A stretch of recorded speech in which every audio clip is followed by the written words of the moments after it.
faisant quand même un rappel de ce qui a été discuté hier, nous avons hier abordé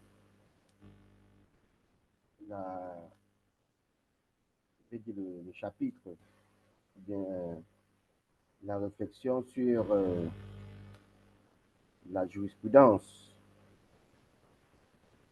sur la jurisprudence en droit international de l'environnement et aussi en droit de l'homme avec des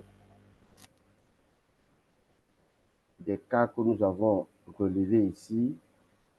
Nous avons d'abord commencé par le contentieux environnemental devant les juridictions à vocation universelle.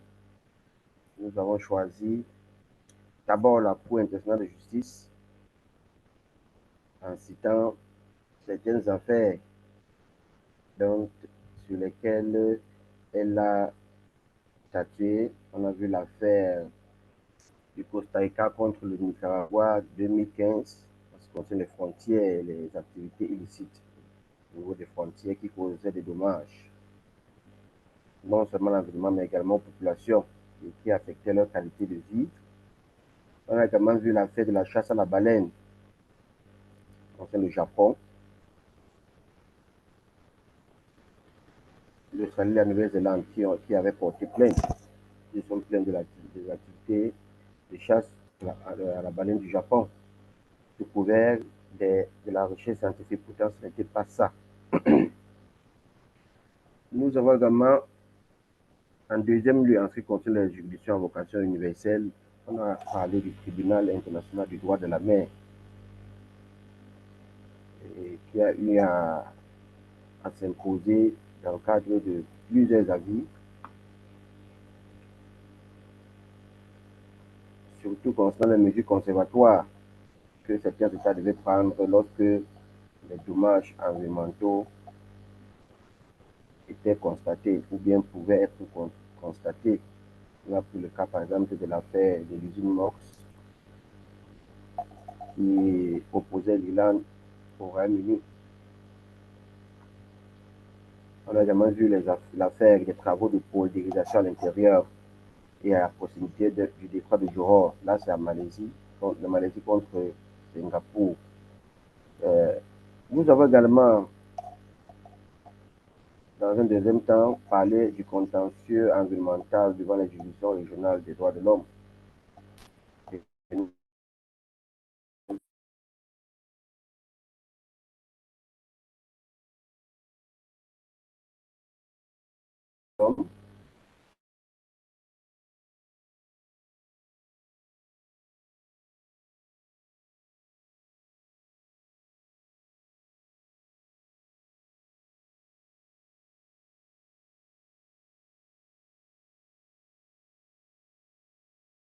Concernés, cette interaction que nous cessons de cette jonction entre les deux notions que nous cessons de faire. Et on a pris par exemple le cas de l'affaire Lopez Oscar contre l'Espagne, où il était question de la vie, de la santé et de la préservation du domicile.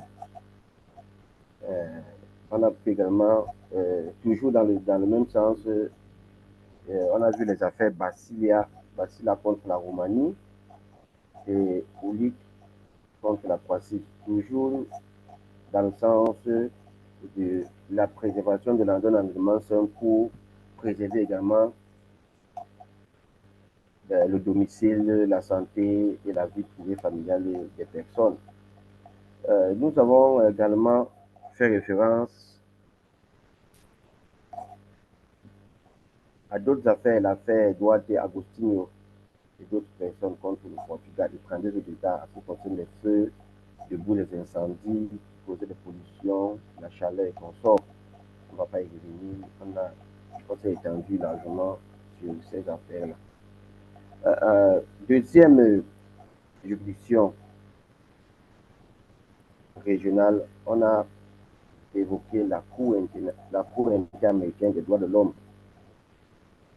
Et cette Cour a eu à connaître une affaire célèbre et nous avons vraiment insisté sur cette affaire hier, l'affaire de la communauté de la Oroya contre le Pérou.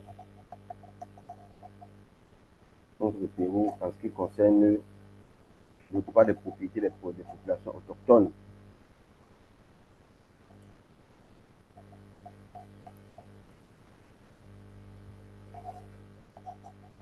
Toujours à la suite, nous avons également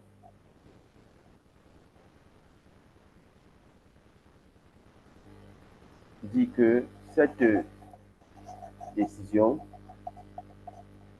cette affaire de la Oroya était une affaire avec une décision que nous avons jugée complète parce que cette décision touche non seulement, en fait, les conséquences de la décision touchent non seulement à la vie des personnes, c'est-à-dire aux droits humains, aux droits de l'homme,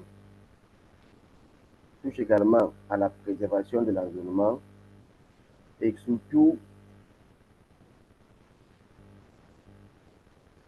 se déploie dans le sens de prononcer des poursuites en ce qui concerne les responsables des pollutions, des pollutions constatées, de la pollution qui a été constatée. Donc c'est une affaire vraiment complète et je pense que sur le dernier point, c'était la poursuite pénale des responsables de la pollution. Nous allons revenir dans le cadre de nos échanges concernant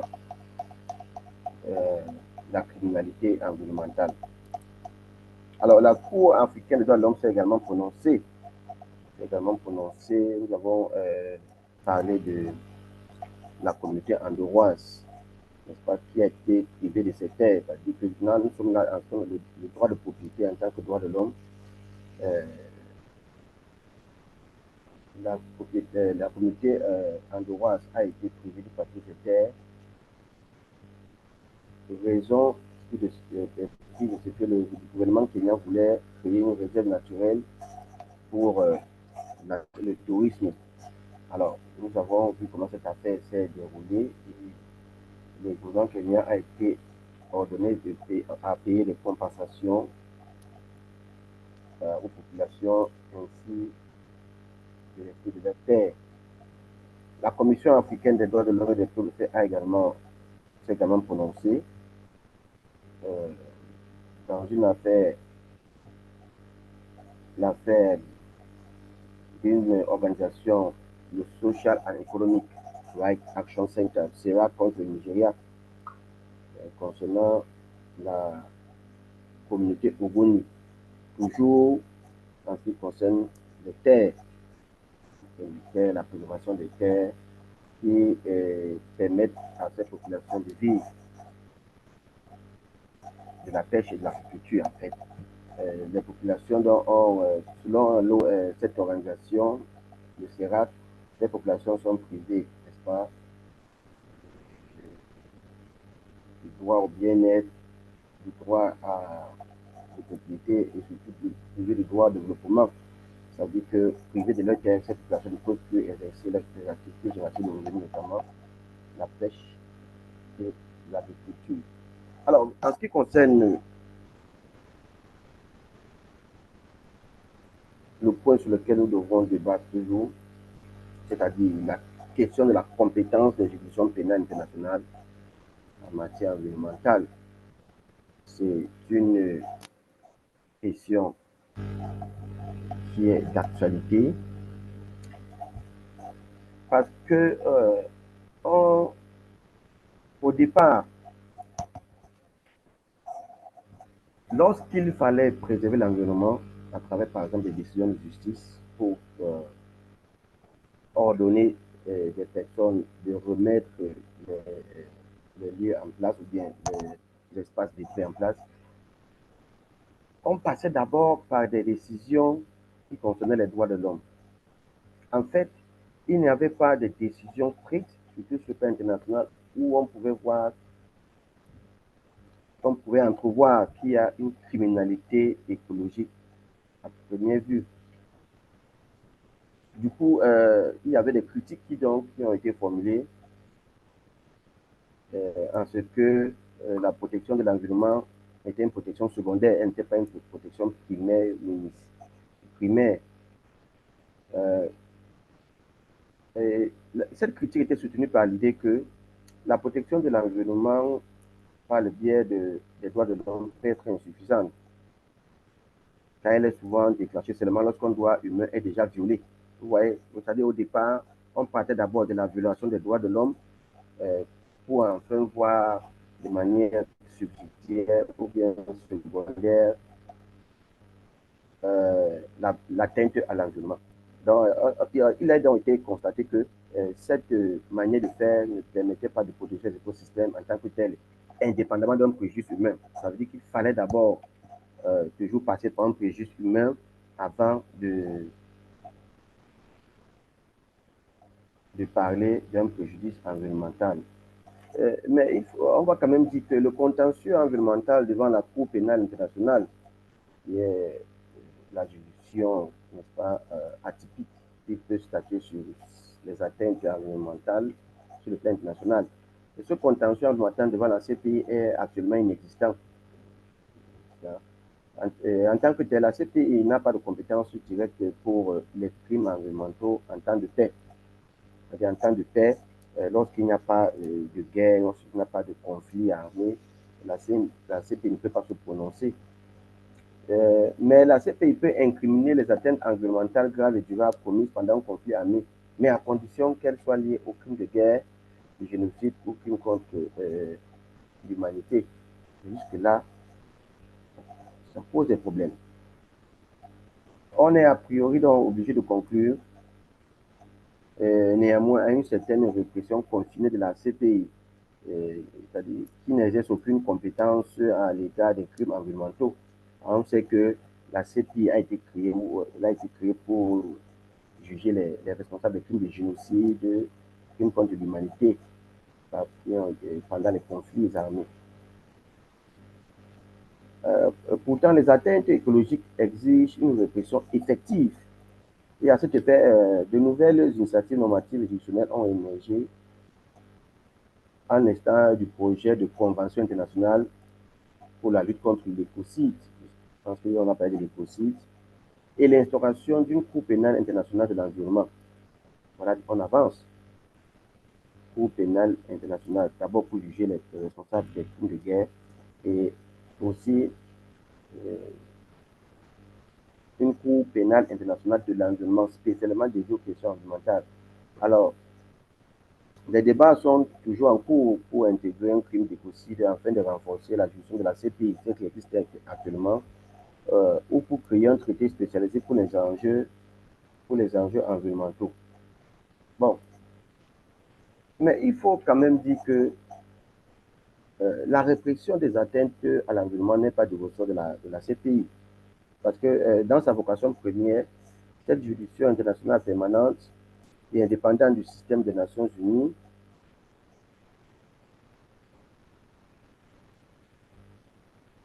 sa compétence consiste à mettre fin à l'impunité des auteurs des crimes les plus graves qui touchent l'ensemble de la communauté internationale.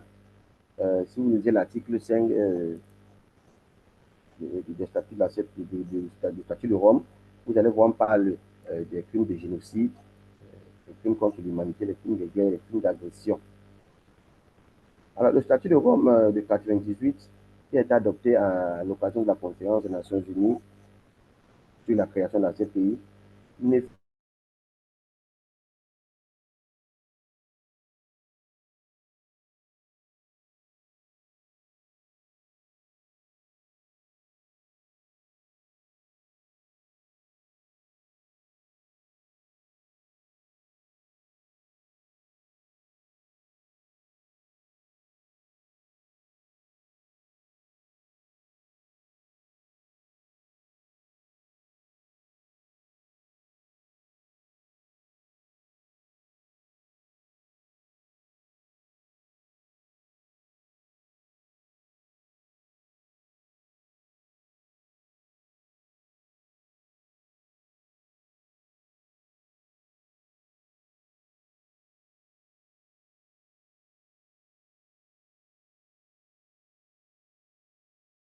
l'article 8 impose également des conditions difficiles lorsque en l'occurrence, elle parle de l'étendue, la durabilité, la gravité des dommages causés. On se dit donc que lorsque le dommage n'est pas étendu, n'est pas grave, le dommage constaté sur l'environnement, pardon, n'est pas étendu, n'est pas grave, n'est pas durable, on n'en parle pas. Pourtant, ça ne doit pas être ainsi. Le dommage causé à l'environnement, qu'il soit minime, n'est-ce pas, doit être réparé. Doit être réparé. En vérité, donc, la protection de l'environnement en période de conflit armé est quand même envisagée. Il y a quand même des parades. La parade qui nous est offerte par la Convention de Genève à travers son protocole additionnel 1. On a là deux articles, l'article 35 et l'article 55. L'article 35 du protocole additionnel établit que le droit de choisir les méthodes de guerre n'est pas illimité. Ça veut dire que même s'il faut choisir une méthode de guerre, il faut l'encadrer. Ce droit interdit donc les armes causant les maux superflus et celles conçues pour causer les dommages étendus, durables et graves à l'environnement naturel. Voilà ce que le protocole dit en son article 35. Vous dit que le droit de choisir une méthode de guerre doit être un droit contrôlé. Alors, l'article 55 renforce cette protection en interdisant explicitement les attaques contre l'environnement naturel à titre de représailles et en exigeant que la guerre soit conduite en veillant à protéger cet environnement contre les dommages étendus, durables et graves qui pourraient compromettre la santé ou la survie de la population. Voilà ce que l'article 55 dit pour appuyer l'article 35. Nous pouvons citer cet article. L'article 55 dit la conduite de la guerre tiendra compte de la protection de l'environnement naturel contre les dommages étendus, durables et graves. Cette protection inclut l'interdiction d'utiliser les méthodes ou moyens de guerre conçus pour causer ou donc on peut attendre qu'il cause de tels dommages, on peut attendre pardon, qu'il cause de tels dommages à l'environnement naturel, compromettant de ce fait la santé ou la survie de la population. Les attaques contre l'environnement naturel à titre de représailles sont interdites. Voilà ce que l'article 55 du protocole additionnel de la Convention la Convention de donc, la Convention de Genève de 49 nous dit. Et comme on l'a déployé tout à l'heure, on a constaté que ces deux articles peuvent être interprétés de manière très restrictive dans la mesure où elles n'interdisent les dommages de l'environnement que s'ils sont étendus, durables et graves.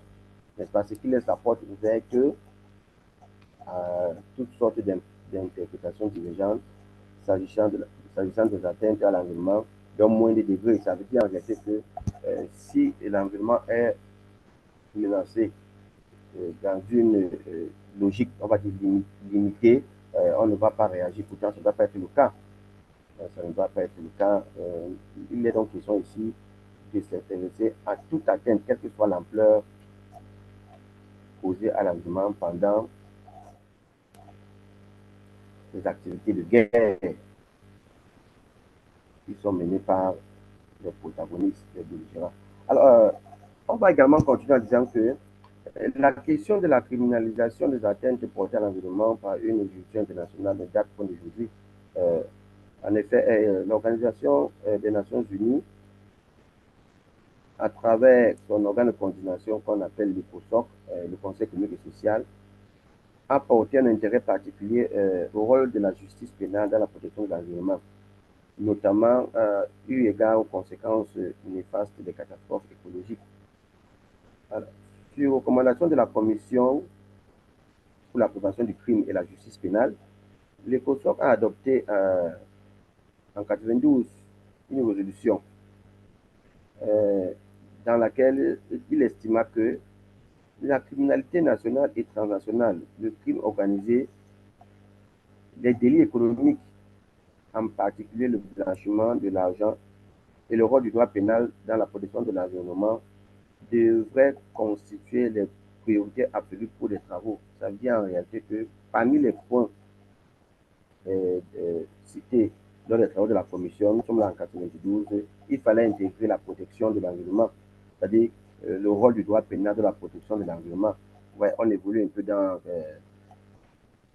on constate que on évolue un peu dans la logique d'imposer une certaine criminalité environnementale sur le plan international et une juridiction qui va être là pour juger de ces cas-là. Alors, par ailleurs, l'initiative d'une juridiction pénale internationale en matière environnementale a été relancée devant la Commission pour la prévention du crime et la justice pénale par le Costa Rica. Le Costa Rica, ce sont des pays qui ont de fortes réserves de forêt, les pays d'Amérique de forêt. Le Costa Rica, donc, en 1996, a proposé la création d'une Cour internationale sur l'environnement pour connaître les crimes écologiques internationaux, poursuivre les criminels et aider les États à interpréter les accords internationaux sur l'environnement. Là, on revient encore sur cette fameuse, en fait, sur cette idée de poursuivre les criminels, comme ça a été le cas dans l'affaire La Oroya, la communauté La Oroya contre le Pérou, où il fallait poursuivre les auteurs de la pollution pour des dégradations écologiques constatées. Alors, pour donc remédier aux insuffisances de la loi, aux insuffisances de la justice pénale interne internationale, en ce qui concerne donc la criminalité environnementale, les auteurs et certaines organisations non gouvernementales ont axé leurs efforts pour créer des concepts, notamment l'écocide, l'écocrime, pour stimuler une nouvelle fois la réflexion sur la nécessité d'une juridiction pénale internationale en matière environnementale, écocide, écocrime. En fait, pour plusieurs auteurs et appuyés avec des organisations qui militent pour la défense de l'environnement, militent pour ce qu'il y ait des textes avec des points précis où on peut voir les concepts d'écocide ou bien d'écocrime, que ce soit en temps de paix, que ce soit en temps de guerre. C'est-à-dire à tout moment, lorsque les actes, les activités humaines euh, portent atteinte à l'environnement, surtout, on va dire, lorsque les droits humains sont également concernés, euh, il faut donc, à travers ces concepts d'écocide, écocrime, poursuivre ces personnes-là. On va quand même continuer en disant que l'initiative d'une juridiction pénale internationale dédiée à l'environnement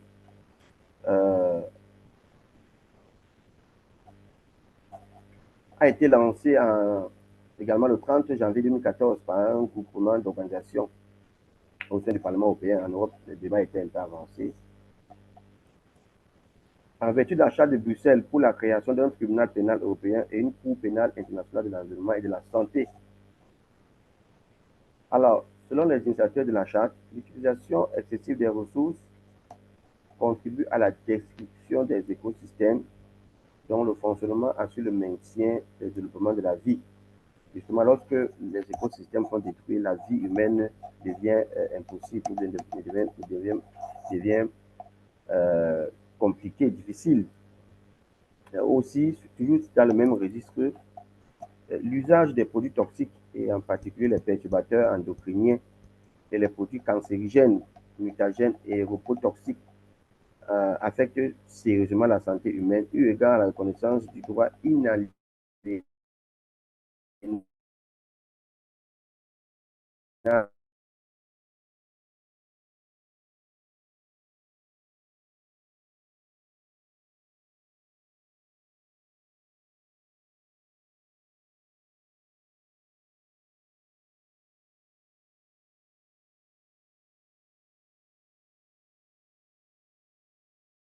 grave à l'environnement.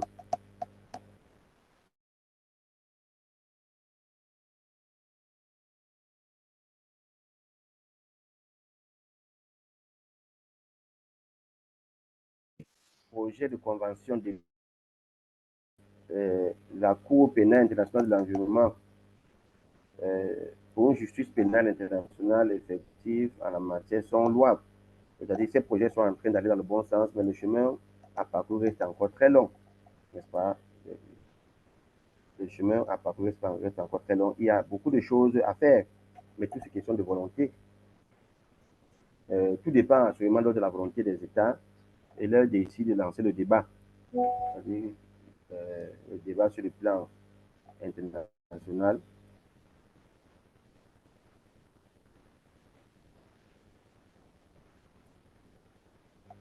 Sur le plan international. Peut-être également ces États, en lançant ce débat, peuvent être soutenus par les Nations Unies, qui sait, pour agréger, comme on le dit, leur vérité en ce qui concerne la préservation de l'environnement sur le plan international. Alors, ce débat donc peut être lancé sous l'égide des Nations Unies pour édifier un droit international commun de l'environnement en vue de préserver les générations futures. Et là, nous faisons mention ici du développement durable. Alors voilà ce qu'il fallait dire en ce qui concerne euh, cette partie, cette section où il est question de parler de la compétence des gestions pénales internationales. On a donc vu que euh, cette compétence n'est pas vraiment assise comme comme c'est le cas en ce qui concerne la répression des crimes de guerre, des crimes contre l'humanité.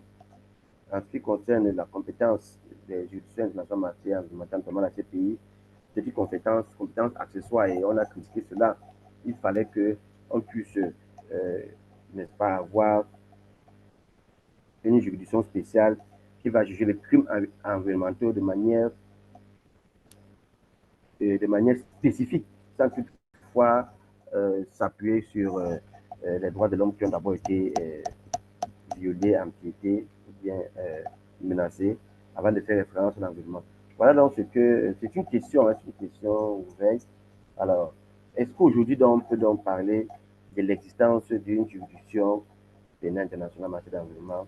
Je pense que c'est un débat ouvert, mais la réponse est déjà là. Nous allons débattre, comme je l'ai dit hier, je vous ai dit hier, que la science de ce jour, je souhaite qu'elle soit vraiment interactive, interactive, même si je constate beaucoup d'absents. Mais bon, nous allons évoluer avec la leçon. Alors, pour donc sortir de cette leçon, puisque nous sommes à la fin,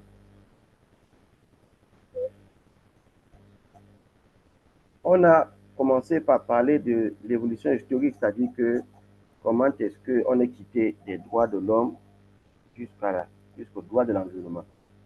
Très important. C'est-à-dire que de la protection de l'individu à la protection de l'humanité, de la planète. Alors, on a donc évoqué cela à l'entame de ce cours, de cette leçon, en disant que les droits de l'homme ont évolué. La première génération, la deuxième génération et la troisième génération. On parle même de la quatrième génération. Mais nous avons constaté que le droit à un environnement sain a été reconnu comme un droit de l'homme. N'est-ce pas? Ce droit à un environnement sain qui apparaît comme un droit de la troisième génération. Lorsqu'on parle de génération, il ne faut pas voir cela comme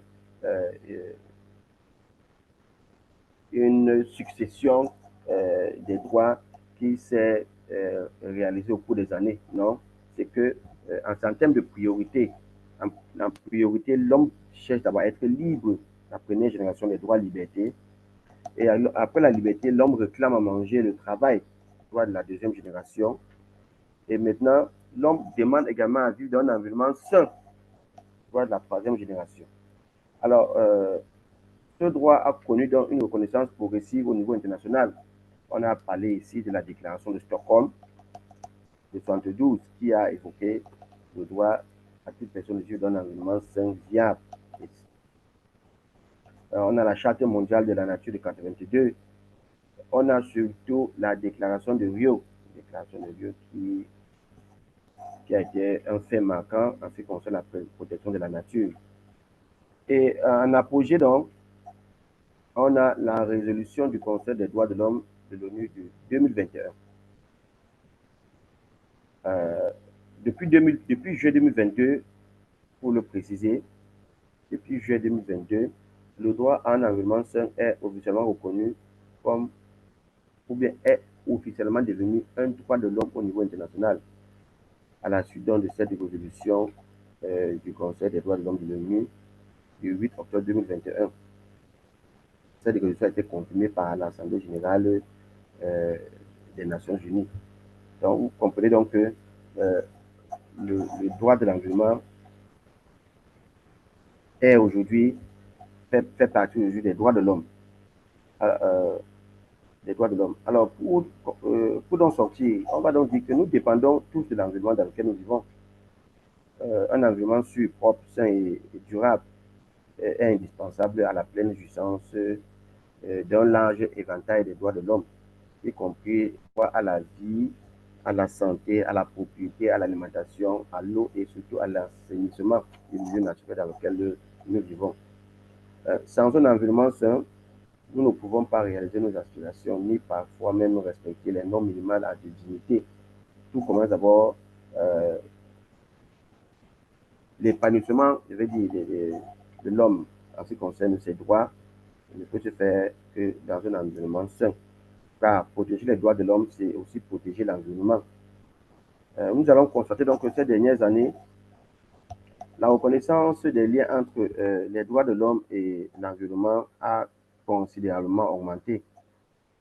Le nombre de lois et la portée même des lois nationales et internationales, les décisions de justice, les études universitaires en relation euh, euh, sur la relation entre les droits de l'homme et l'environnement euh, explose, n'est-ce pas? Pourquoi explose? C'est-à-dire qu'ils sont en rapide augmentation. Alors, selon le rapporteur spécial sur les droits de l'homme et l'environnement du Haut Commissariat des Nations Unies, le mandat portant sur euh, l'homme et l'environnement, sur les droits de l'homme et l'environnement, créé en 2004, en 2012, pardon, a été prorogé en 2018. Et ça continue jusqu'aujourd'hui. C'est vrai, ce n'est pas ça, mais les travaux continuent jusqu'aujourd'hui. Et ce mandat examine les obligations relatives aux droits de l'homme qui se rapportent aux moyens de bénéficier d'un environnement sûr, propre, sain et durable. Euh, on peut donc ici On peut donc ici saluer aujourd'hui cette excellente interaction qui existe entre les droits de l'homme et les droits de l'environnement, le droit de l'environnement. Car il est évident qu'on peut valablement assurer la protection des droits de l'homme en utilisant l'environnement, comme on peut également protéger l'environnement en utilisant les droits de l'homme. On l'a vu avec les cas de jurisprudence ici. Et la pensée doit évoluer. La pensée évolue et la réflexion aussi, au point où on tend vers une humanisation du droit de l'environnement, du droit international de l'environnement et une écologisation des droits de l'homme. Je répète, la réflexion évolue au point où on tend vers une humanisation du droit international de l'environnement et par ricochet, une écologisation des droits de l'homme, toujours en montrant ce lien entre le droit de l'environnement et les droits de l'homme. Justement, euh, il y a certains auteurs, Henri Macharigo et Mbazigras, qui ont reconnu que l'écologisation des droits de l'homme est comme une alternative à la protection de l'environnement à l'échelle internationale, n'est-ce pas? En soutenant que les droits humains revêtent une dimension toujours plus écologique.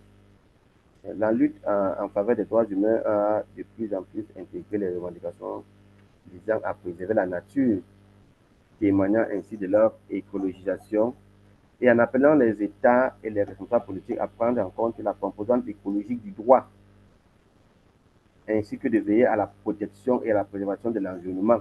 Voilà ce qu'il faut dire. Le droit intervient. Cette assimilation d'un droit à un environnement sain aux droits fondamentaux de l'homme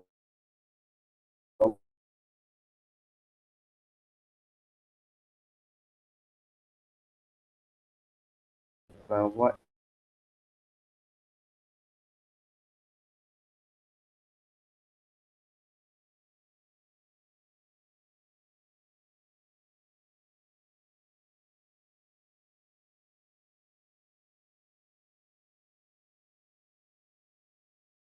conclure cette leçon, on va quand même dire que le droit international de l'environnement désigne les textes internationaux adoptés pour défendre et promouvoir l'environnement sur le principe de la solidarité. On parle de solidarité, c'est entre les États. Il a vu le jour à la suite de la prise de conscience des effets de l'activité humaine sur l'environnement, les effets néfastes de l'activité humaine sur l'environnement. Alors, cette branche du droit international, parce que le droit international de l'environnement fait partie du droit international public, se construit progressivement avec la conclusion des conventions et des traités internationaux. On a vu ici plusieurs textes du plan international ont été adoptés qui touchent les divers domaines de l'environnement. Mais on pourrait peut-être penser à une distance existante entre le droit de l'environnement et les droits de l'homme. On a vu que cette distance-là n'existe plus. L'interaction fortuite entre les deux domaines est aujourd'hui indiscutable. Car tant il est vrai que l'homme est un élément capital pour l'environnement, qui peut subir l'impact de l'activité, qui subit l'impact de l'activité humaine, parce que lorsque l'environnement subit l'activité humaine, c'est pas bien. Sans oublier que la dégradation de l'environnement va également influencer la qualité et les conditions de vie de l'homme. Du coup, vous allez voir que l'intégration fortuite, on va dire fortuite, obligée, entre les droits de l'homme et, et, et le droit de l'environnement ou le droit international de l'environnement est aujourd'hui inévitable, indiscutable. Euh, Parce que l'homme est un élément capital pour l'environnement. Alors, si l'environnement subit l'impact de l'activité humaine de manière négative, cela va également dégrader et influencer la qualité de la vie de l'homme sur la Terre. N'est-ce pas? D'où le débat permanent sur l'existence et l'opportunité de la création, de la consécration d'un droit à un environnement sain qui ne peut être intégralement incorporé dans l'agenda des droits de l'homme sans plus faire déformer le concept. De toutes les façons, aujourd'hui, on est d'accord que depuis 2022, sur le plan en ce qui concerne les Nations Unies, parmi les droits de l'homme, on cite également le droit à un environnement sain. Un environnement sain. Toutefois, sur le plan juridique, il n'est pas donc inadéquat de s'intéresser tant à la matière dont les instruments de protection des droits de l'homme perçoivent la protection de l'environnement, quant à celle dont les instruments de protection de l'environnement prennent en compte les droits de l'homme.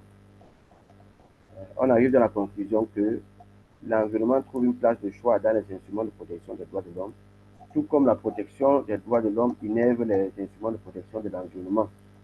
Donc, voilà donc ce qu'il fallait dire pour sortir de notre leçon. Et j'avais insisté hier que cette séance devait être une séance vraiment interactive. Je m'arrête donc là pour donner la parole à qui veut la prendre. Pour nous commençons la séance interactive. S'il y a des choses à ajouter, on va y revenir.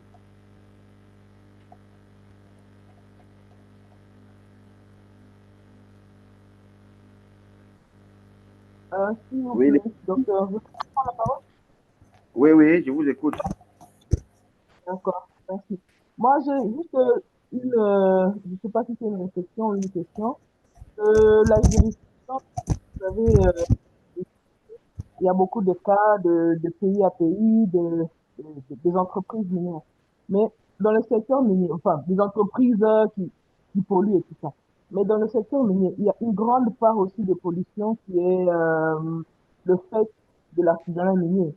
Il y a tous ces artisans-là qui creusent, qui polluent, qui utilisent par exemple des cyanures et autres pour faire, pour laver les produits, et qui déversent tout ça dans les eaux. Est-ce que, d'abord, ma première question, il y a eu des cas où on a porté plainte, où des communautés ont porté plainte, où un pays a porté plainte du fait des actions des artisanaux miniers.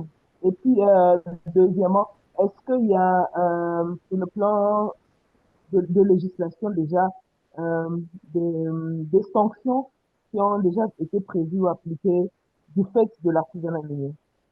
Merci.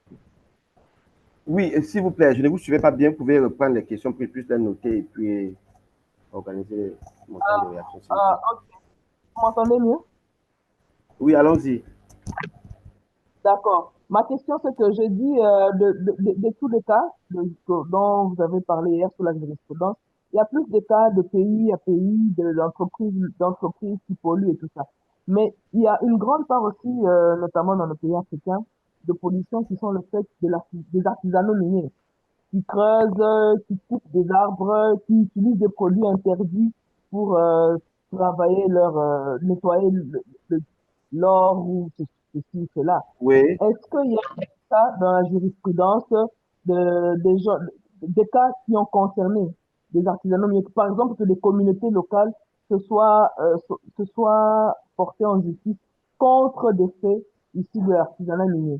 Et puis, Alors, deuxièmement, une alors, législation vraiment. alors, s'il vous plaît, je pourrais répondre immédiatement à cette question pour ne pas perdre le fil, hein. Alors, en ce qui concerne la pollution minière en Afrique, alors, bon, vous parlez ici de la pollution des artisans miniers, c'est-à-dire des gens qui font des exploitations minières, ils polluent parce qu'ils veulent laver peut-être la terre pour sortir les produits miniers, c'est ça? De l'or ou bien du diamant, c'est ça? Exactement, parce que généralement, les Oui, oui, artisanaux aussi ne sont pas respectés les normes environnementales. oui, vous allez voir que il y a là beaucoup de tolérance, jusqu'ici, beaucoup de tolérance, n'est-ce pas? Parce que ces cas de jurisprudence en Afrique sont encore rares, puisque c'est un peu complexe lorsqu'on prend en compte beaucoup de paramètres. Et, mais il y a des exemples où on a vu quand même des choses avancées. On a par exemple en Afrique du Sud, concernant l'expansion de la mine de Somkele. J'ai lu ça une fois, Somkele, une plainte collective, n'est-ce pas, qui a été rejetée en Afrique du Sud concernant cette mine. Euh, on a également en Zambie la mine de Kambwe où une plainte a été adressée devant la juridiction. Mais au Kenya, on a quand même une juridiction positive qui a été rendue par un tribunal environnemental au Kenya où on a une décision qui reconnaît qu'il y a eu des cas de pollution. Il y a des cas de pollution par l'exploitation des mines. Alors, si on peut entrer dans le détail,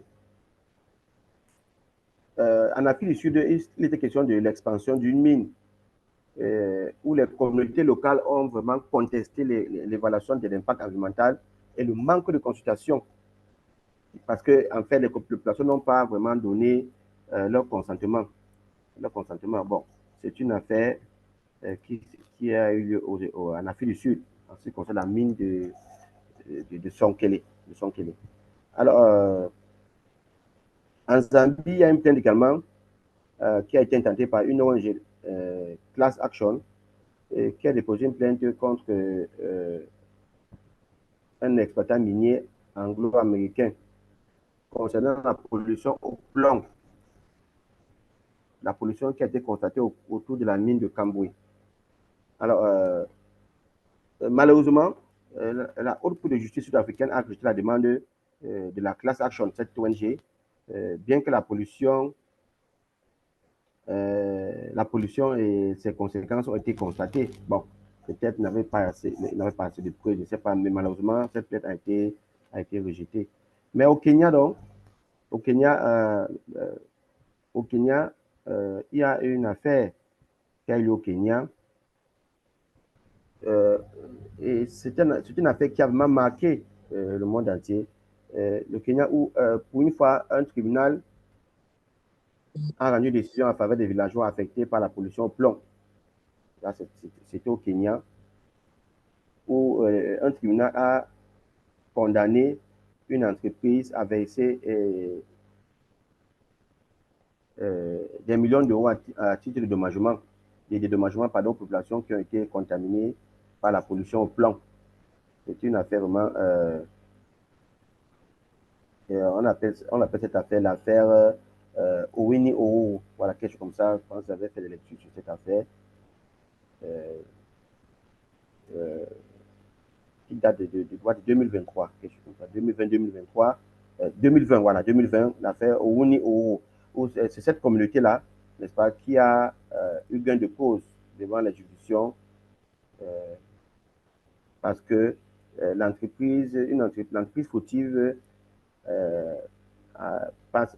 n'est-ce pas, à travers ses activités, avait affecté, n'est-ce pas, ces activités avaient affecté les populations villageoises par une pollution au plomb, n'est-ce pas. Alors, voilà ce que je peux dire concernant les cas de jurisprudence. Et en fait, les actions sont menées maintenant. Il revient aux juridictions de prendre le taureau par les cornes et de rendre des décisions favorables lorsque les conditions sont remplies. Voilà ce que je pouvais dire concernant votre première question, Lena. La deuxième.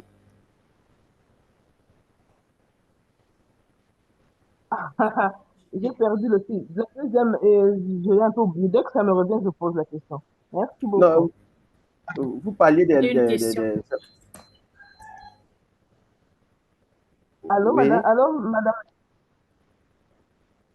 Non, je dis, quand j'ai un peu perdu le fil de la deuxième question. oui, Je mais est-ce sais que pas vous si... avez répondu, mais est-ce que vous avez répondu par rapport à ces cas de pollution dû Oui, à oui, l'exploitation des oui. mines? Pour pour la première question, oui, oui, oui. J'ai eu mes Il y a eu des réponses. Je cas, voulais savoir, parce que je oui, voulais savoir s'il y a déjà eu des actions dans ce sens, oui. oui, il y a des D'accord. actions. Oui, J'ai une question, prof. oui, Nadine. Oui. Je vous ai suivi avec vraiment religieusement au sujet de la compétence, mais je revenais aussi sur le cours de la fois passée, le cours d'hier, Oui, et je retiens que le droit de l'environnement fait partie des droits de l'homme. Ça, c'est une évidence. oui, justement. Alors, dans le parcours du cours, on voit bien que la portée des lois sur la relation entre droits de l'homme, droits de l'environnement, vous avez confirmé que cela a évolué. Et on peut le voir à travers plusieurs jurisprudences. Mais entre-temps, il appert de cette même évolution qu'il y a des critiques, tant sur le plan de l'accessoirisation du droit de l'environnement par rapport à la mise en évidence des droits de l'homme devant les juridictions en cas d'accès à la justice, mais aussi à travers l'instauration des écocides, éco-crimes, qui a été appuyée d'ailleurs par une doctrine abondante. Si à ce jour, professeur, on devait examiner l'existence d'une juridiction, on a tout de suite la réponse qu'il n'y a pas de juridiction permanente, universelle, sur une question, la question spécifique de droit international de l'environnement. Alors, moi, je suis en train de m'interroger en tant que praticienne, est-ce qu'on peut réfléchir sur la base des hypothèses? Par exemple, si aujourd'hui nous avons la Cour pénale internationale qui traite des Oui, questions des violations de manière, comment dire, des violations des droits humains, droits de crimes de guerre, crimes contre l'humanité, crimes de génocide et tout ce qui va avec. Mais cela a souvent été appuyé par les protocoles, les différents protocoles additionnels de la Convention de Genève, notamment oui. les éléments spécifiques des crimes. Est-ce que nous ne pourrions pas, pour contourner cette question et essayer de couvrir cette carence, aller par exemple sur la variation en déterminant, par exemple, les chefs d'accusation spécifiques sur la question des droits de l'homme? Parce que même que, aussi bien dans les juridictions, devant les juridictions internes qu'internationales, cela se trouve mêlé. C'est souvent lorsqu'il y a violation Les droits de des l'homme. droits de l'homme en termes de crimes de guerre, par exemple dans un parc de Kaouzi-Biega récemment, il y a eu une juridiction où le juge a parlé de crimes économiques. Mais ça reste vague parce qu'il y a eu des chefs, des gardes du parc qui, pendant que les crimes de guerre étaient en train d'être commis dans le même parc, avaient commis des crimes, comment dire, on appelle des actes illicites contre la conservation de la nature. Et cela avait été porté devant le juge. Et lors de l'examen de cette question, le juge a estimé que c'était pertinent, mais a comment dire, à condamner pour crime d'agression par, comment dire, par crime économique. Pour moi, ça reste encore une grande problématique, mais par contre, ma recommandation serait de meubler, d'amener les juges à meubler leur motivation pour ressortir avec précision l'élément qui porte sur la violation ou des actes illicites des droits de l'environnement et créer ainsi des précédents judiciaires qui pourraient un jour faire ressortir le plaidoyer pour la création d'une juridiction permanente du droit de l'environnement. Alors, merci pour cette réaction que j'apprécie, une très belle réaction, où vous partez du constat que nous avons fait ici, que au départ, les questions relatives aux atteintes environnementales étaient traitées de manière subsidiaire, oui, et cela fait l'objet de critiques. Voilà pourquoi la pensée, la réflexion évolue, avec les auteurs, les juridictions évoluent.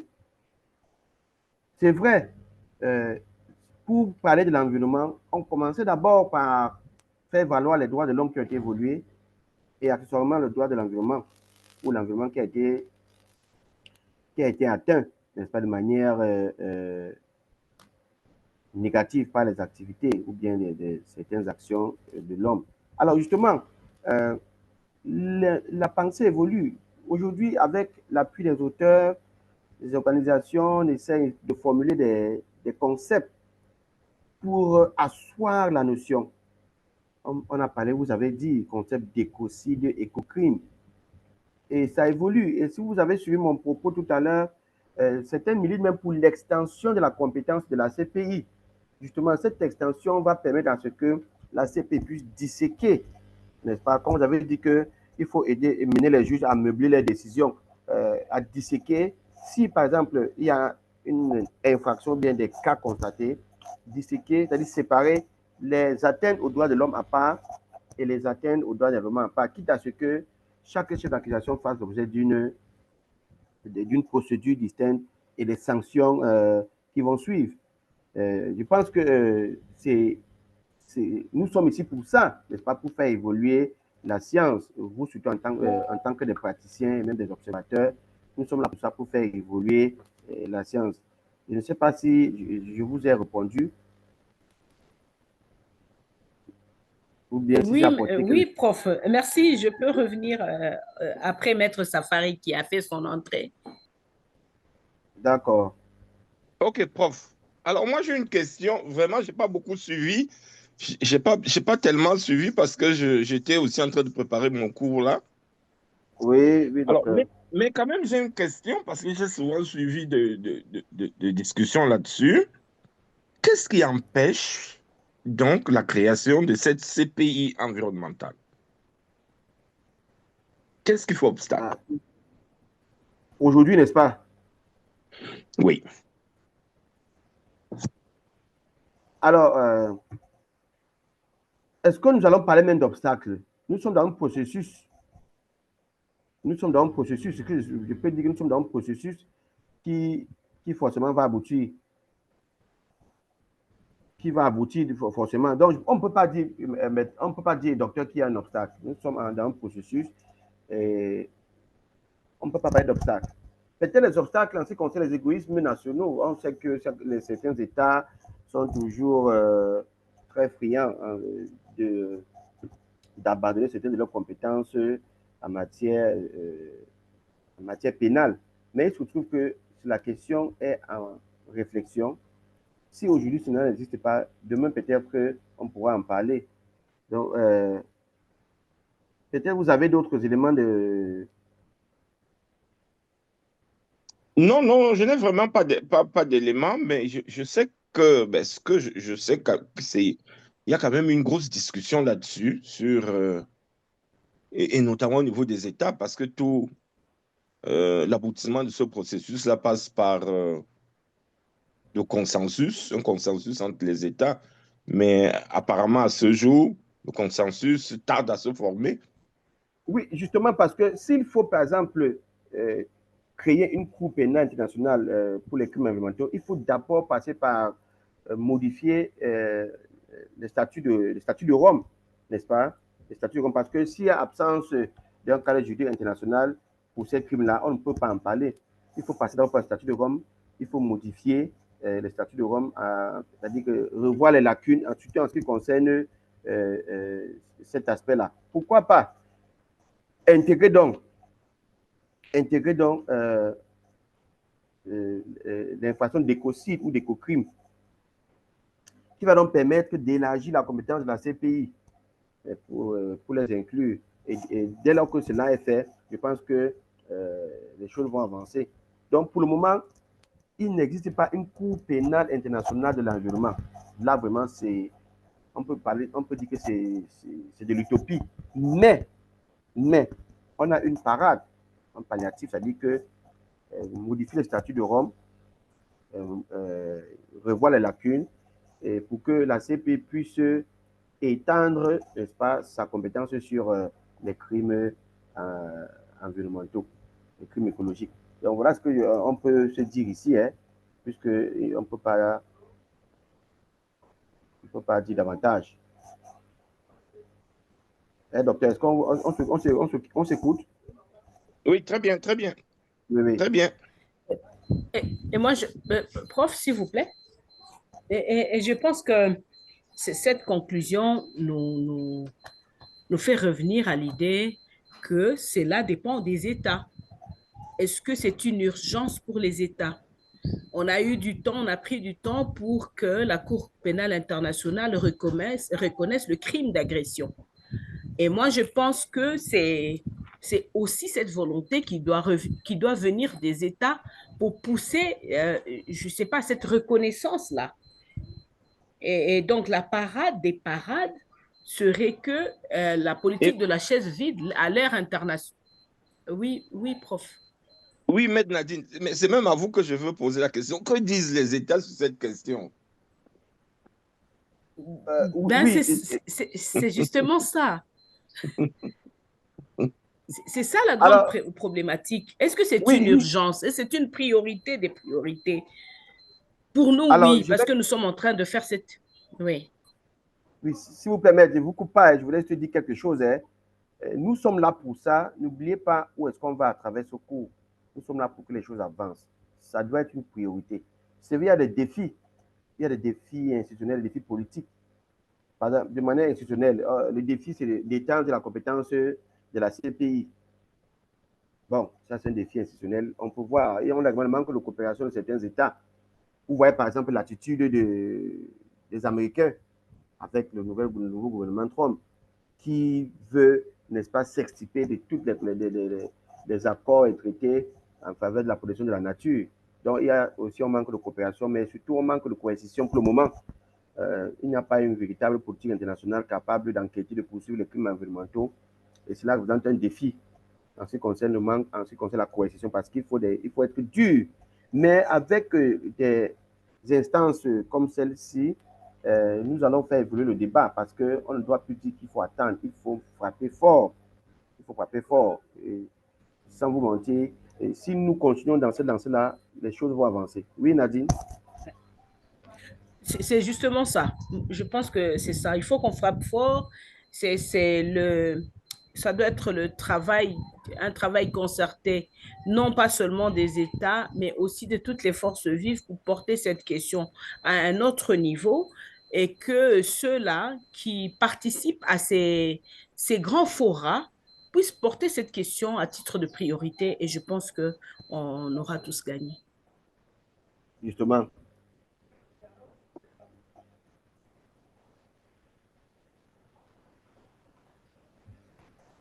Oui, docteur Chameni.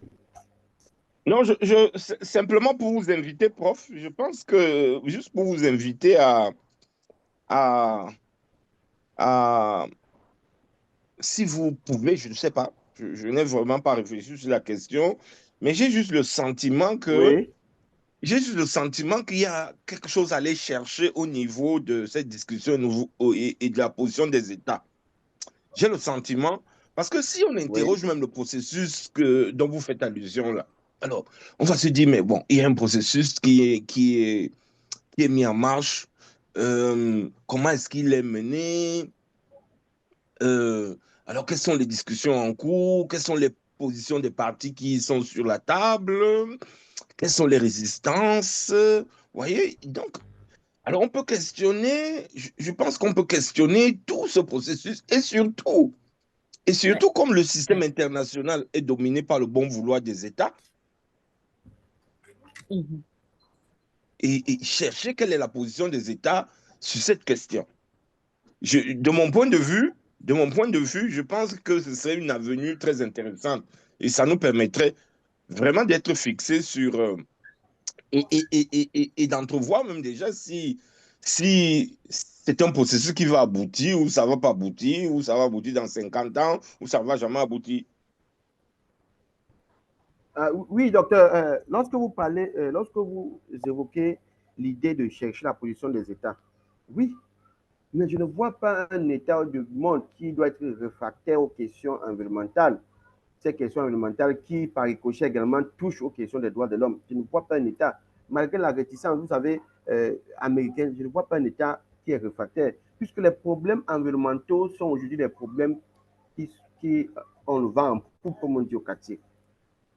Mais je ne sais pas, prof, est-ce que votre pays, même votre pays où vous êtes là, est-ce que votre Oui, pays est engagé sur cette question et puis voterait pour la Cour pénale internationale?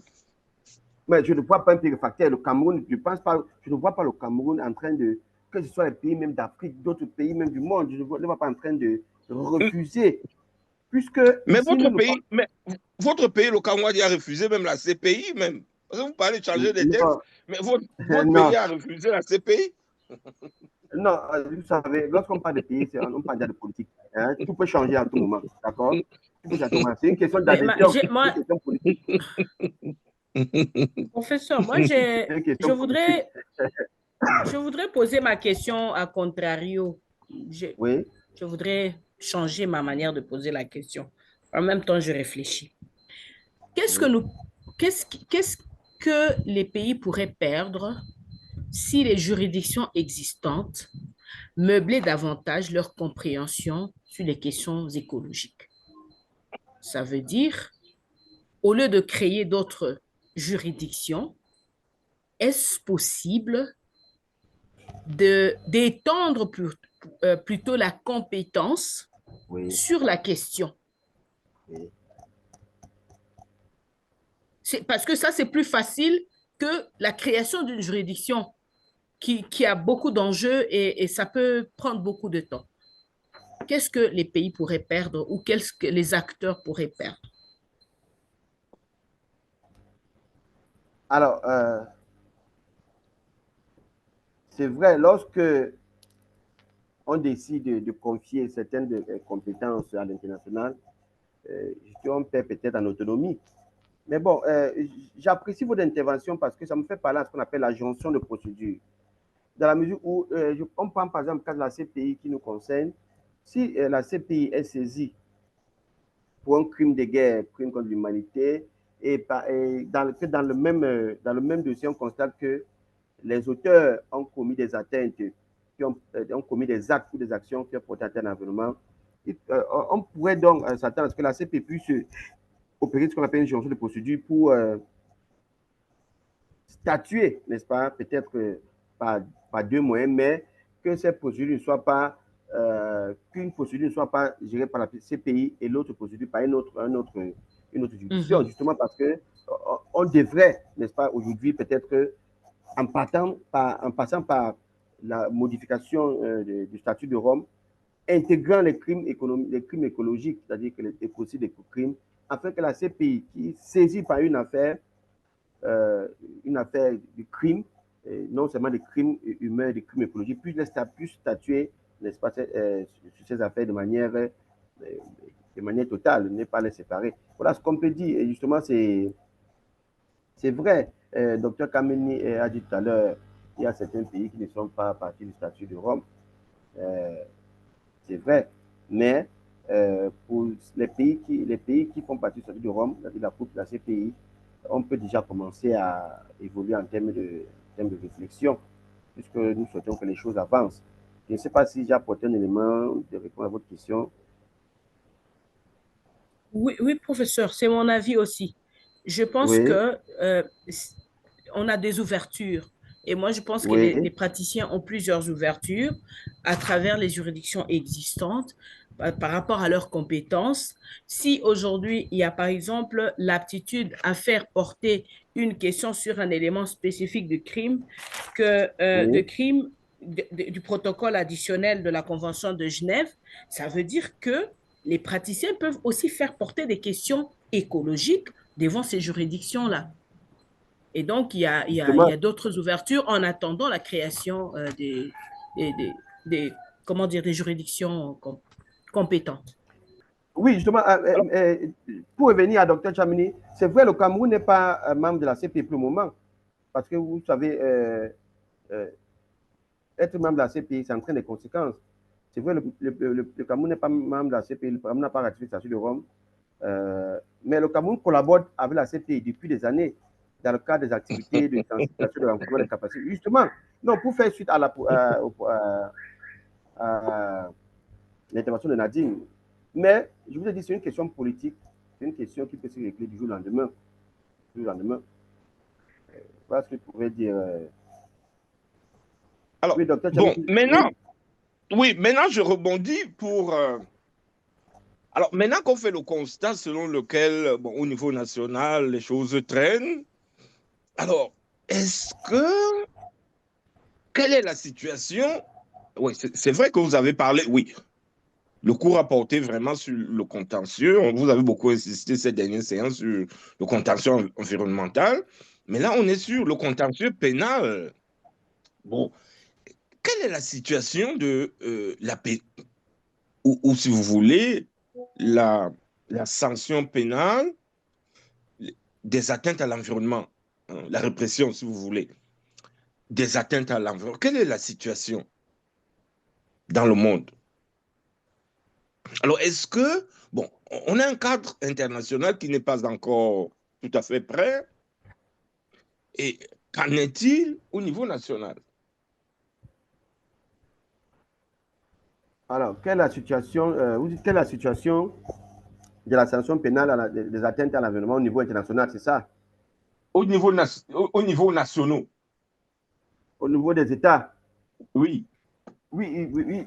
Là, il va falloir mener des études. Il va falloir mener des études que nous ne pouvons pas avoir la prétention d'avoir fait aujourd'hui. Il faut mener des études pour savoir ce que les États, c'est-à-dire une étude de jurisprudence. Il faut faire peut-être un benchmarking pour voir ce que les États ont eu à décider, les juridictions étatiques ont eu à décider par rapport aux atteintes à l'environnement. Il faut faire une petite étude. Mais il faut quand même, les sanctions pénales vraiment sont en pleine évolution. Même si on ne peut pas les recenser ici, les choses évoluent. De plus en plus, les États mettent en marche, n'est-ce pas, mettent en mouvement leurs lois sur la préservation de l'environnement, en sanctionnant soit les personnes, soit même les entités. Bon, je pense que ça va donner l'objet d'autres recherches, c'est-à-dire qu'une étude des jurisprudences en ce qui concerne les tout à sanctions fait. des atteintes à l'environnement. Oui, justement. C'est important. Il faut faire ce recensement-là pour voir l'état. Tout à fait. Je pense que c'est des pistes qu'on peut creuser pour ajouter à cette belle étude.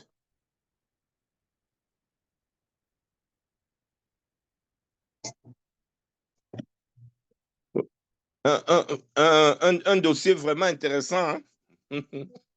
La question est très intéressante.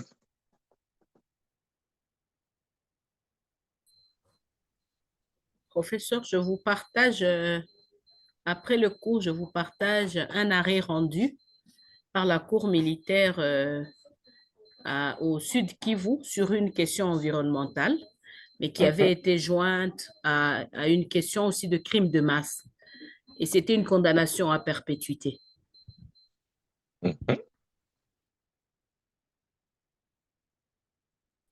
Comme ça, nous allons lire l'arrêt. Peut-être que nous reviendrons prochainement avec des commentaires.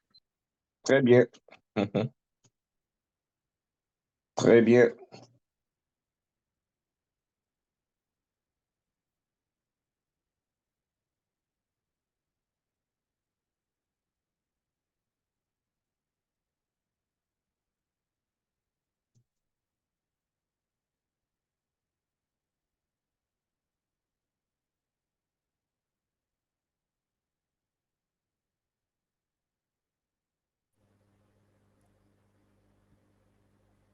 Oui, vous m'écoutez? Non, Non, vous m'écoutez maintenant, ça va maintenant? oui. Maintenant, oui. Oui, oui, donc vous étiez en train de faire référence, de faire mention de ce que, quel est l'état des jurisprudences nationales en ce qui concerne les atteintes à l'environnement. C'est une question qui donne lieu, n'est-ce pas, à ce qu'on puisse aller chercher pour faire une étude comparative, pour voir vraiment ce que les États, comparative, même peut-être prospective, voir ce que les États ont décidé aujourd'hui en ce qui concerne les atteintes à l'environnement dans leur territoire. Donc, c'est ce que je peux dire par rapport à cela. On Tout peut à fait. poursuivre la... Oui.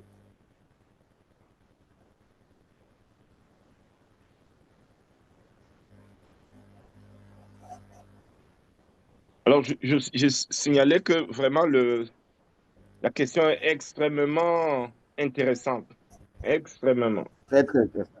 Très intéressant. Parce qu'on ne peut pas continuer à naviguer à vue. C'est vrai. Naviguer à vue du genre et dire seulement qu'il faut condamner. Il faut sans toutefois commencer d'abord par des jalons qui peuvent vous donner espoir. C'est intéressant. Parce qu'on commence par là. Pour faire cela, on commence par là.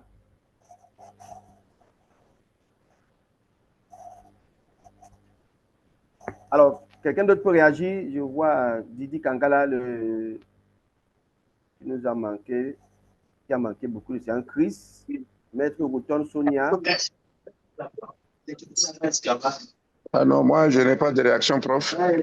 Non, ça va. Non, bâtonnier. Bâtonnier Didi Kankala, c'est ça? Oui, oui. Oui, oui, c'est moi, c'est moi, exact. Ah oui, oui. Mais vous devez dire quelque chose. Qu'est-ce qu'on peut dire d'avoir retenu quoi? Parce que nous sommes en train de vouloir finir avec la leçon. Non, non, je crois que c'était limpide, clair. Bon, voilà.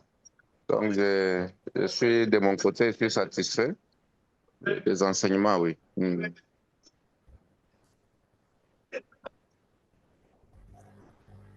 OK. Moi, professeur, je suis venue un peu en retard. Je commenterai la session prochaine. Ah bon?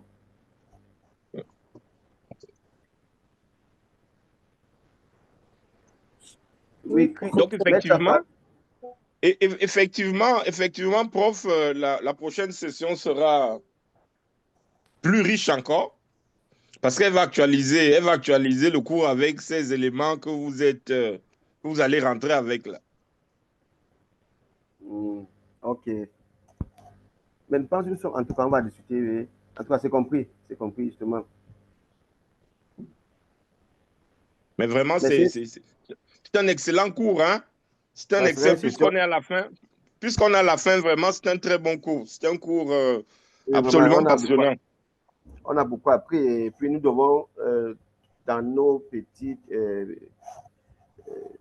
milieux, militer vraiment pour que la question environnementale et de manière sous-jacente, la question des droits de l'homme soit vraiment mise au devant de la scène, sur la question environnementale. Et nous constatons, nous n'allons pas fermer les yeux face aux désastres causés par les atteintes causées à l'environnement. On ne peut pas fermer les yeux. Ça devient tellement urgent. Oui. Mais oui, mais pauvre, mais regardez déjà que dans le milieu même des juristes africains, la question, elle n'est pas très populaire. Ça n'attire pas beaucoup Ah les oui, juristes c'est africains. vrai. C'est vrai. Justement, lorsque nous nous lancions sur la responsabilité sociétale des entreprises ou bien responsabilité sociale des entreprises, lorsque nous lancions sur cette question en 2011, il n'y avait presque rien. Même dans le cas de l'OADA, puisqu'on a pris l'OADA, il n'y avait presque rien. Il y avait beaucoup d'écrits de l'Occident plutôt. Mais nous avons initié donc le débat sur la RSE. Et aujourd'hui, vous allez voir que en ce qui concerne l'Afrique, l'OADA, avec les espaces comme l'OADA, peut-être l'Afrique du Nord surtout, il y a tellement de choses qui ont été dites concernant la RSE. Donc, il faut toujours commencer le débat. Lorsque je parle de la RSE, ça a beaucoup de liens avec ce cours, hein, la responsabilité sociétale des organisations, beaucoup de relations avec ce cours. Je n'ai pas voulu faire mention de cela ici parce que ça devait vraiment... Mais oui, l'environnement est un chapitre de la RSE. Très bien, un chapitre très important de la RSE. Du coup, il faut toujours commencer par là. Et vous allez voir qu'avec des séances de travail comme les séances d'échange comme celle-ci, oui. Les écrits les choses vont avancer. On aura des réflexions sur la question. Parce qu'il nous faut. Vous allez voir que les actions menées dans des instances internationales sont menées par des petits pays insulaires. On vous parle de Vanuatu, Saint-Vincent de Grenadine, ce sont des petits pays insulaires qui montent d'un cran, qui imposent leur voix dans les instances internationales, qui provoquent la convocation de certaines conférences. On a vu peut-être la COP 25 qui a été provoquée par un État, je ne me rappelle plus bien, parce qu'en réalité, surtout nous en Afrique, nous subissons plus les dégradations environnementales. Les gens n'ont pas les moyens pour se mettre à l'abri. Nous subissons tellement alors que nous ne polluons pas. C'est la même voie portée par les États insulaires qui, dans les instances internationales de prise de décision, militent, ne font que faire peser de leur poids. Mais alors, est-ce que cela va dans le sens d'un aboutissement attendu? On peut poser la question. Encore en face, on a les gros poissons comme les États-Unis, la Chine. Mais toujours est-il que si on commençait par donner beaucoup de force à une juridiction internationale comme la CPI, pour qu'elle puisse statuer de manière totale sur un crime de génocide, un crime contre l'humanité, qui a aussi des répétitions sur l'environnement, je pense que cela va être une avancée considérable. Maintenant, on connaît ce qui se passe dans les instances comme l'ONU, avec cette histoire de veto, tout ça. Mais si les réflexions sont toujours orientées vers cette question, je pense que la pression va faire en sorte qu'on puisse atteindre des objectifs attendus. Vous allez, tout à l'heure, Nadine qui a parlé des crimes contre l'humanité. Avant, on ne connaissait pas ça. La CPI a été créée avant. Et justement, parce que la compétence a été rétroactive, que la CPI créée même après a connu des affaires qui sont des crimes qui sont passés avant. Donc, avec même le tribunal pénal international, c'est-à-dire que même si ce n'est pas de la CPI, on peut délocaliser, comme on a vu dans certaines affaires de Yougoslavie et consorts. Donc, nous pouvons toujours, nous devons toujours orienter ou bien intensifier la réflexion, surtout dans le cadre de la criminalité environnementale. Il faut que cela soit vraiment répandu dans les forums de prise de décision pour qu'on puisse avancer sur ce point-là.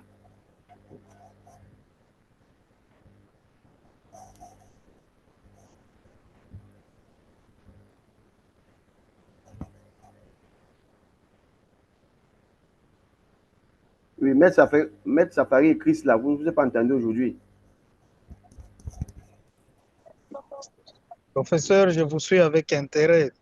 Je devais intervenir lorsque Maître Nadine a posé la question en rapport avec l'élargissement de la compétence de la CPI, mais Oui. votre réponse m'avait pris tous les mots au point de vider tout ce que j'avais en tête et dans la bouche. Merci beaucoup.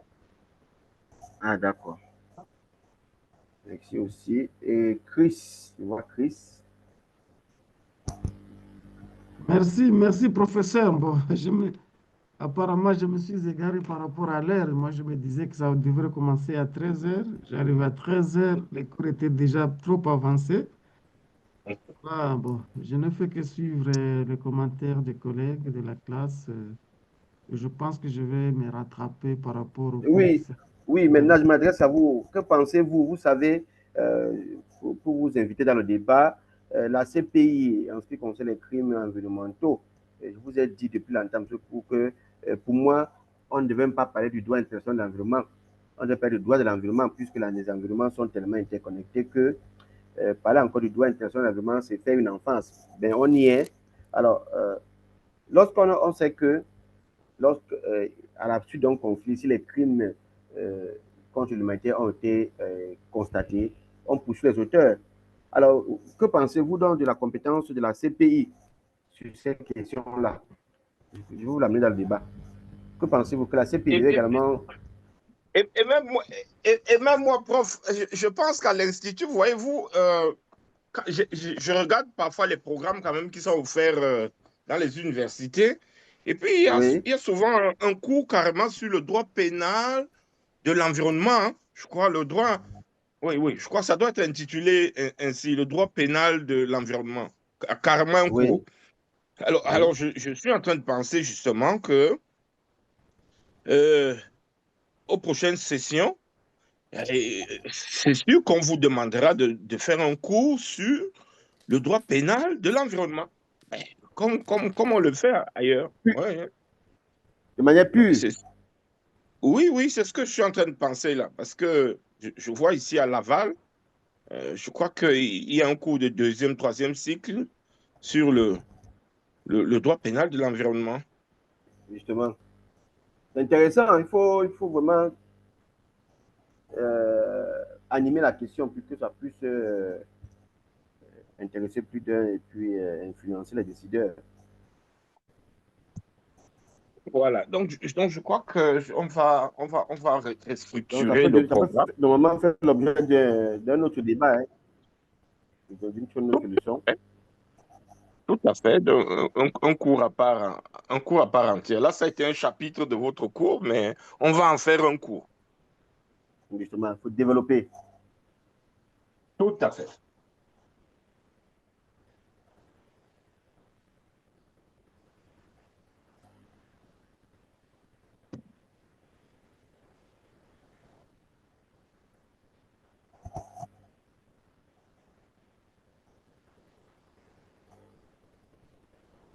Alors oui, Chris, je suis avec vous, je vous écoute.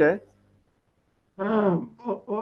Oui, prof, je suis en train de réfléchir, mais vous savez que les droits de l'environnement, c'est vraiment une nouvelle matière dans beaucoup de pays africains, mais on doit quand même laisser le temps à y réfléchir et que les différents États puissent prendre en considération cette question. Bon, comme il y a déjà certaines organisations, pourquoi ne pas avoir un cours pénal africain qui pourra commencer à traiter ces cas de problème? De toutes les façons, les juristes qui sont avec nous, bon, moi je ne suis pas juriste, ils pourront vraiment nous proposer les voies de sortie pour ça.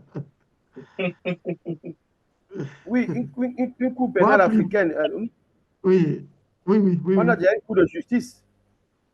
Oui. On a déjà un cours de justice qui peut juste étendre sa compétence sur cet aspect-là. Rien n'empêche, il faut juste qu'il y ait de la volonté politique et la volonté également sur le plan juridique pour que les États puissent modifier déjà les textes pour intégrer ces aspects-là, pour que les juridictions ou la juridiction en question puisse avoir une compétence légale. Oui, parce que, oui, comme vous le savez, c'est l'Afrique qui subit, donc c'est l'Afrique qui subit beaucoup plus parce que c'est lui qui doit prendre. Oui. Oui, justement. Il y a une affaire même qui s'est passée de la catastrophe. Oui, Léna, je vous reviens. Bon, Léna, prenez la parole. Je vais... Non, terminez d'abord votre idée. Oui, il y a une catastrophe là qui a eu lieu en Côte d'Ivoire. Quoi c'était Colaba, ça m'échappe un peu. Où un bateau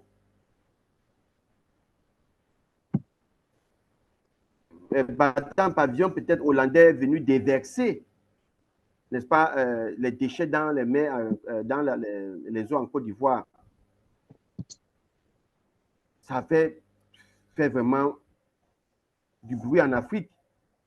Et puis, je pense que voilà, c'est l'affaire du Probo-Koala. Là, c'était en Côte d'Ivoire, où un bateau est venu déverser, je pense que c'est en 2009, 2009, quelque chose comme ça, là, déverser les produits en Côte d'Ivoire, et ça a vraiment créé beaucoup de problèmes environnementaux. Les populations en ont souffert.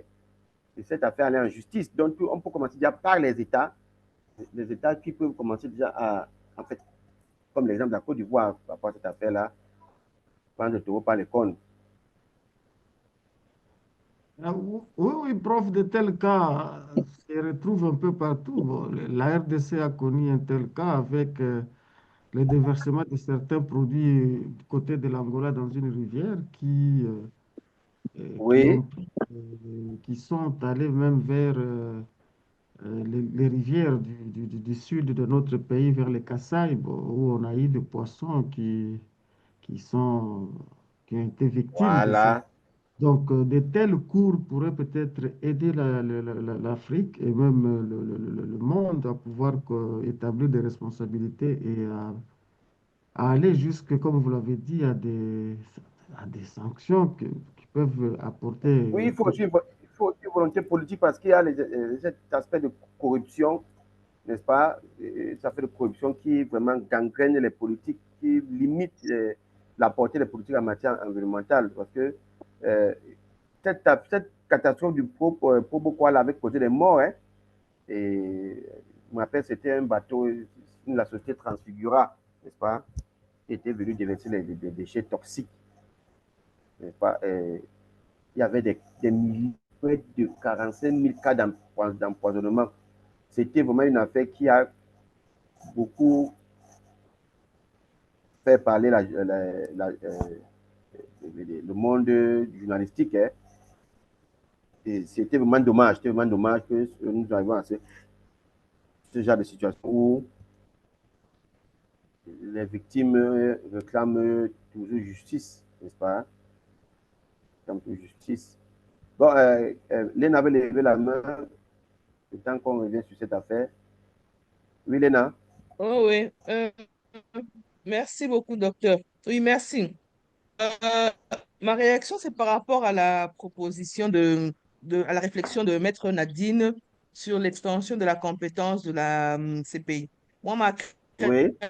crainte, c'est que euh, euh, euh, sachant que les plus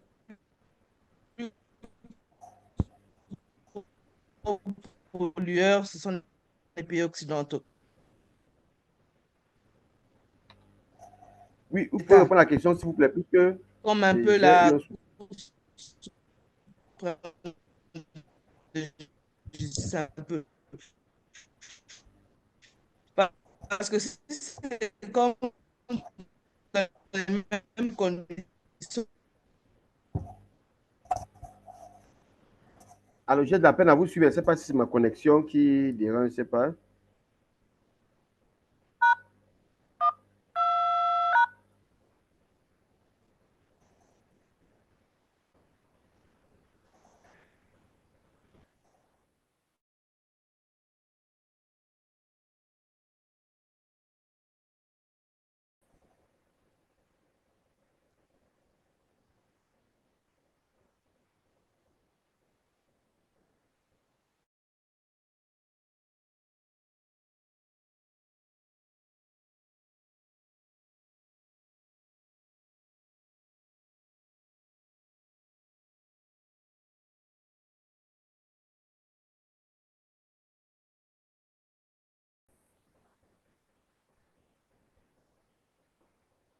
Vous me suivez là?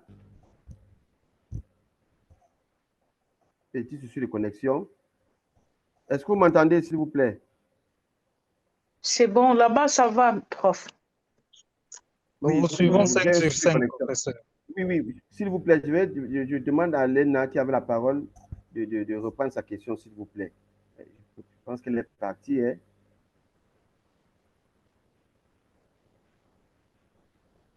Alors, si vous avez suivi sa question, vous pouvez me la répéter puisqu'elle est partie. Voir qu'elle n'est plus là avec nous. Oui, elle est revenue.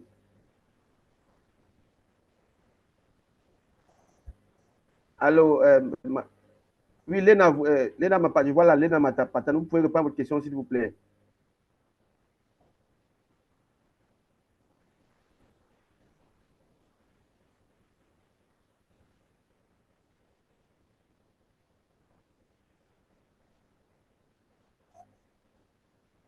Oui, Madame Léna Mapata, vous pouvez répondre à votre question, s'il vous plaît.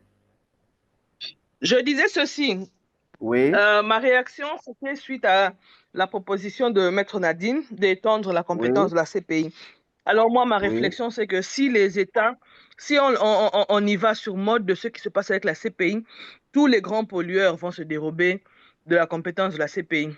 Est-ce qu'il ne faudrait pas plutôt voir une nouvelle structure qui va s'imposer à tous? Parce que, puisque vous avez dit, le droit de l'environnement est un droit de l'homme. Donc, il faut vraiment une structure qui s'impose à tous. Sinon, tous les gros pollueurs, la Chine,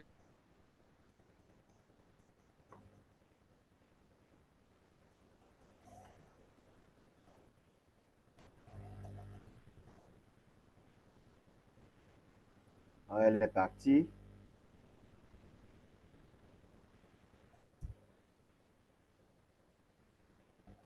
Oui, Léna, vous m'écoutez? Ah, bonne question.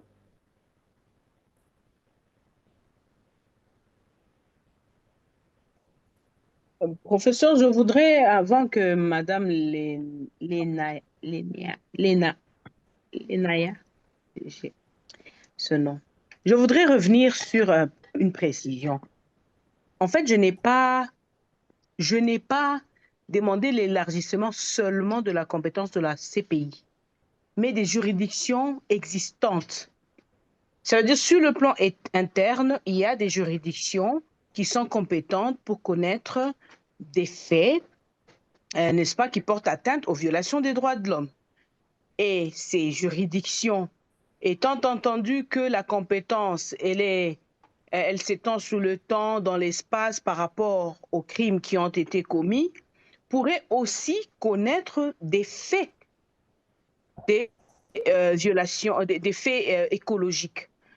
Donc, c'est un peu ça la précision que je voulais apporter. Donc, ça peut être une juridiction militaire, ça peut être une juridiction civile selon les cas, ça peut être aussi la Cour pénale internationale selon le mode en présence. Ah, d'accord. Professeur, permettez-moi d'intervenir par rapport à ces compléments de Maître Nadine. Oui. Allons-y, Maître Safari. Mon intervention porte plus... J'ai été coupé, j'ai eu un souci de connexion. Maintenant, je suis là.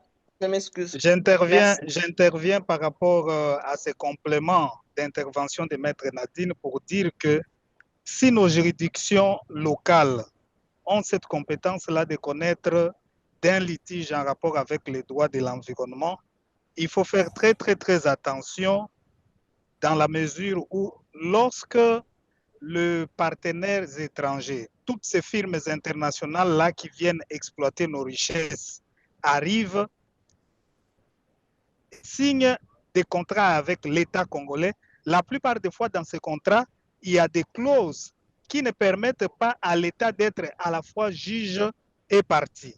Du moment où ces partenaires internationaux-là qui viennent exploiter, par exemple, nos richesses et qui est exposé ou appelé à polluer l'environnement,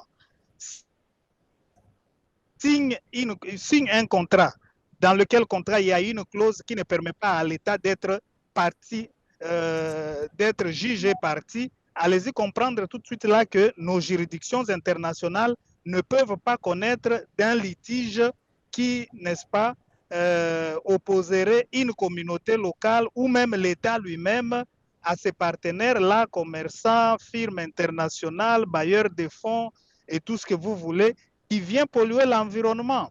Moi, je reste persuadé que soit si l'on élargissait la compétence de la CPI ou carrément on créait une juridiction internationale capable de connaître des litiges environnementaux, on arriverait à régler cette question. Le problème se situerait maintenant au niveau de la bonne foi des États. Pourquoi? Parce que lorsque Maître Lena Mapata nous parle de grandes puissances internationales qui se déroberaient de cette compétence de la CPI, elle a raison. Elle a raison. Je ne vois pas la Chine, n'est-ce pas, s'offrir un holocauste. Et pourtant, c'est parmi les pays les plus grands pollueurs du monde que nous connaissons.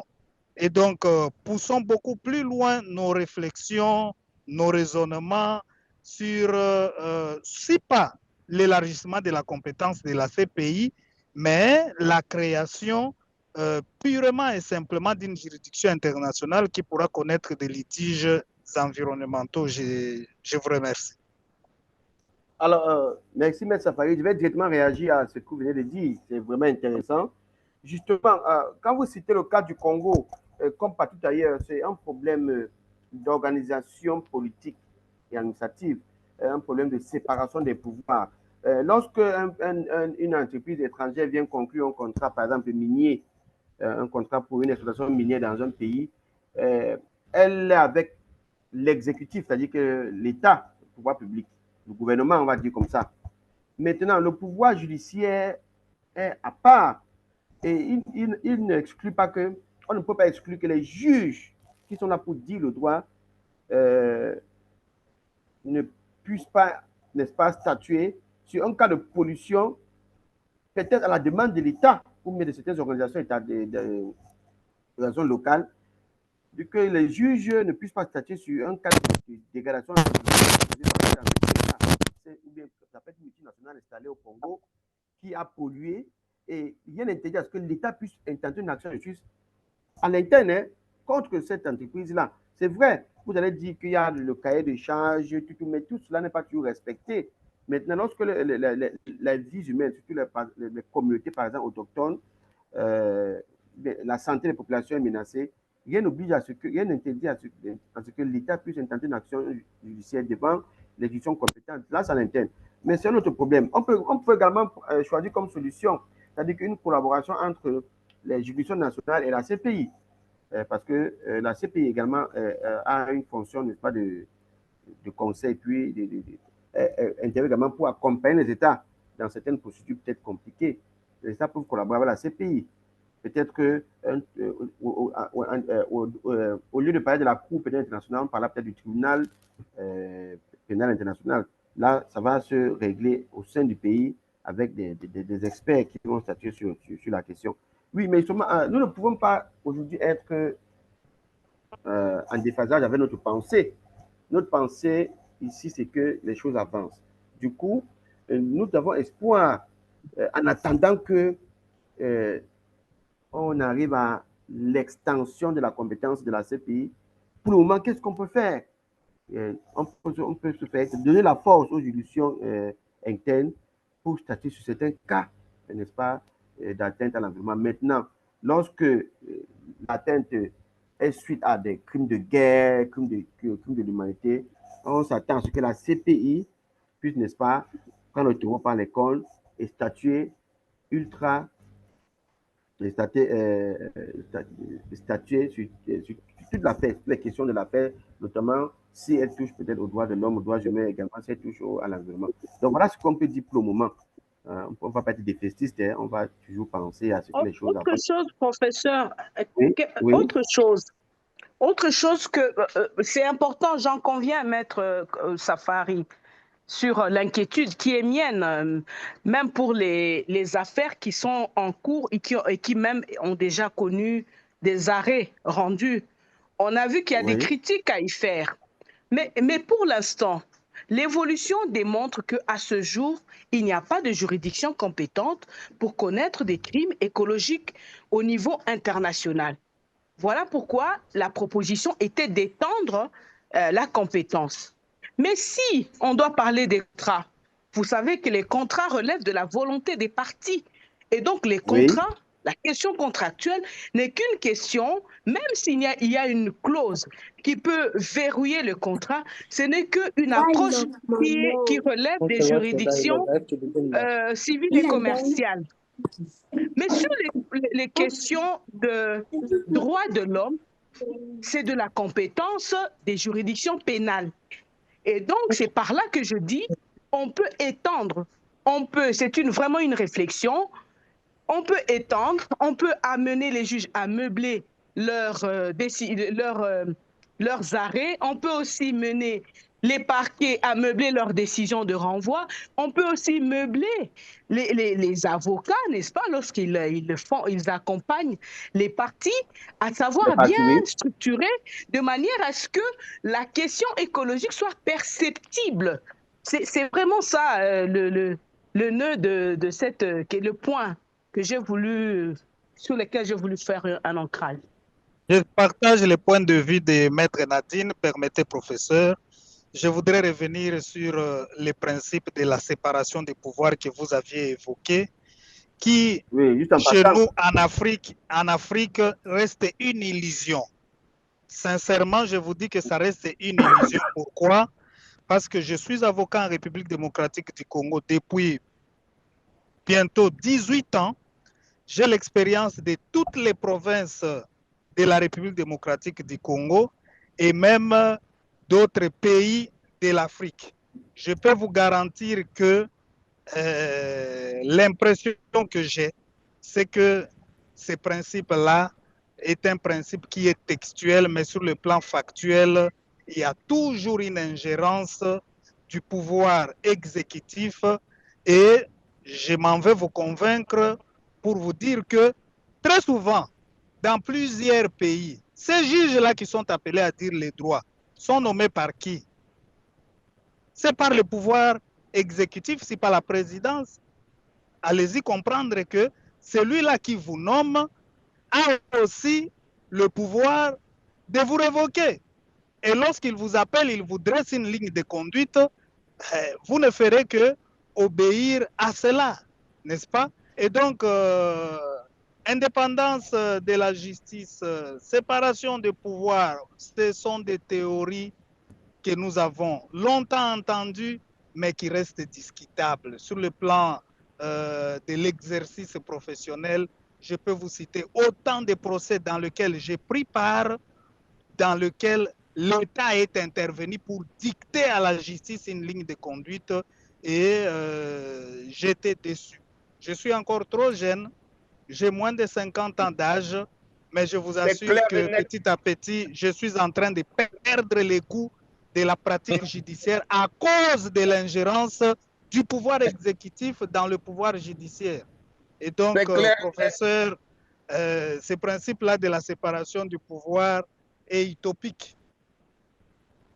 Maître Safari, votre plaidoyer est imbattable. Justement, c'est une question d'actualité qui trouve toute sa pertinence dans ce débat. Puisque s'il faut dire qu'on va commencer sur le plan interne à frapper fort, il faut qu'il y ait une justice indépendante, une justice autonome, une justice qui ne parle pas au nom d'un autre pouvoir. C'est vrai, c'est un problème réel avec des cas que vous pouvez citer, c'est vrai, mais bon, on va se limiter à dire à souhaiter que les choses se passent comme les textes le disent. Comme la loi dit, il faut séparer les pouvoirs. Bon, en tout cas, je l'ai évoqué juste en passant, puisque je suis sorti avec une autre idée, cette collaboration qu'il peut y avoir entre les États et la CPI en ce qui concerne la répression des atteintes environnementales causées au sein de leur territoire. Donc, c'est un peu ça. Oui, Maître Robinson? Non, hein? Je n'ai plus rien à ajouter. J'étais seulement frappé par l'ampleur de la discussion. Justement, la discussion c'était un peu élevée. Alors, je pense que nous avons fait le tour. Hein. Il nous manque 4 minutes. Le temps de se dire les au revoir. Je remercie Maître Safari, Maître Nadine, Maître Bâtonnier, Maître Léna surtout, qui ont vraiment animé ce cours, sans oublier Dr Chabeni.